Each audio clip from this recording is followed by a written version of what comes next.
If you are lucky enough to have a machine that has a fully automated buttonhole, you should be able to see that it is one setting on the front of your machine. On my Bernette, that's stitch 0, but it will vary from machine to machine to machine. A fully automated buttonhole is made in one step. You just put your foot on the pedal and it goes. And this very essential piece of equipment, which will have come with your sewing machine, is the other part of the process. So basically, this is an automatic buttonhole foot. It has a slidey gadget at the back, and a bit of plastic here with a little protrusion here and here. These are really important. I'll tell you why in a minute. And then a slidey piece of plastic that moves along, that allows the buttonhole to move as the buttonhole is being stitched. What this foot does is it makes a buttonhole exactly the right length for the button that you've chosen by communicating with the machine the size of the button. So here is my button. I'm going to pop that in the back and squeeze it shut so it sits in the back of the foot like that. Okay. I'm then going to put this foot on the machine, so I'll just move the camera down to show you this next step. So I'll remove the foot that's on my machine and I will put this foot on. This is a universal holder. Once my foot is on the machine, the really important piece of the jigsaw is this lever at the back, this little black lever. Now it might not be black on your machine, and you can see I already have this lever here. That is the automatic needle threader. Ignore that. It's this lever, which as you can see is quite invisible and you might struggle to find on your machine, that you need to pull down. This lever is the thing that communicates with these protruding bits of plastic to tell your machine that it's time to go forwards or backwards and make your buttonhole. So I've got my machine set to make a buttonhole. The buttonhole stitch will begin at the front of the buttonhole. So I'm going to just demonstrate without making a marking, but you will have made a marking on your piece of fabric. So you would want to put the front end of your buttonhole visible in this little window, and then it's just a question of putting your foot down and letting it do its thing. It does a back string of straight stitch to strengthen, then it does the left bead, it does the front bar tack and the right straight stitch, back bar tack, and then it goes all the way forward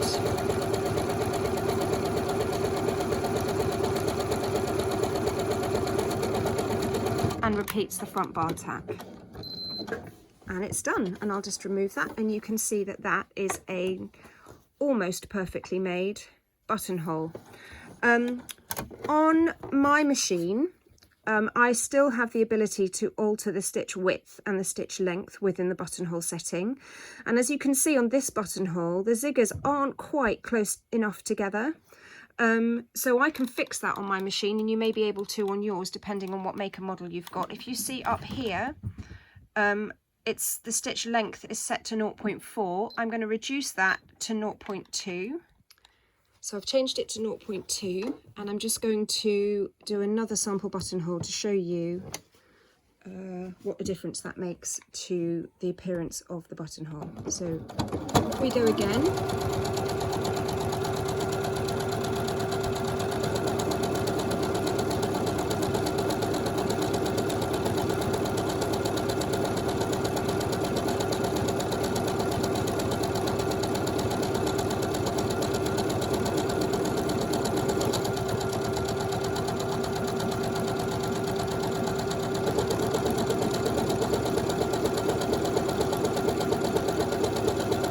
Nearly done. We're just doing that right hand beading.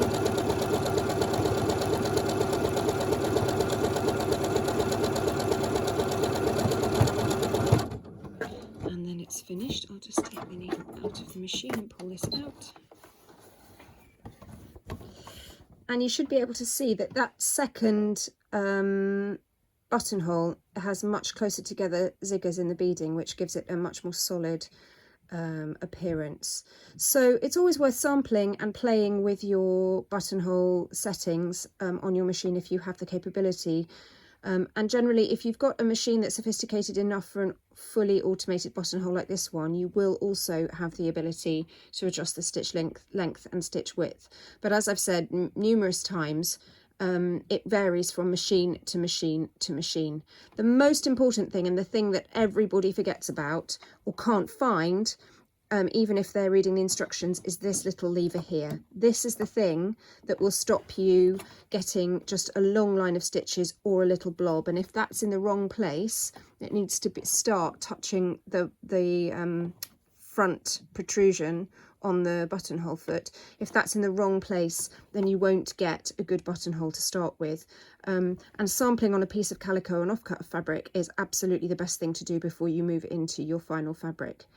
If you have a button that is too big to go into your buttonhole foot, you can do an entirely manual buttonhole, and I will show you how to do that in another video. I just quickly wanted to show you how to manage the placement of a buttonhole marking if you were putting a buttonhole on a piece of cut fabric. This is the sign for the buttonhole that you will have transferred onto your piece of fabric using either chalk or a tailor's tack at either end. And I'm just going to talk to you about how to position that in the buttonhole foot.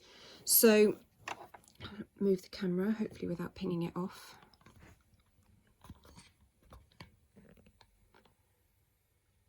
You can just about see in that window there now. There we go.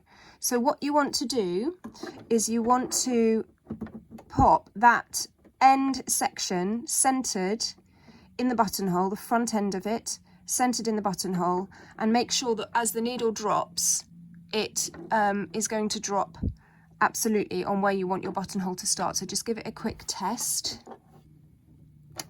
If I put the foot down, you can see that I know, because of where the needle is positioned, is going to work really nicely. And then you just start, and it will make your buttonhole in the place that you've set it to.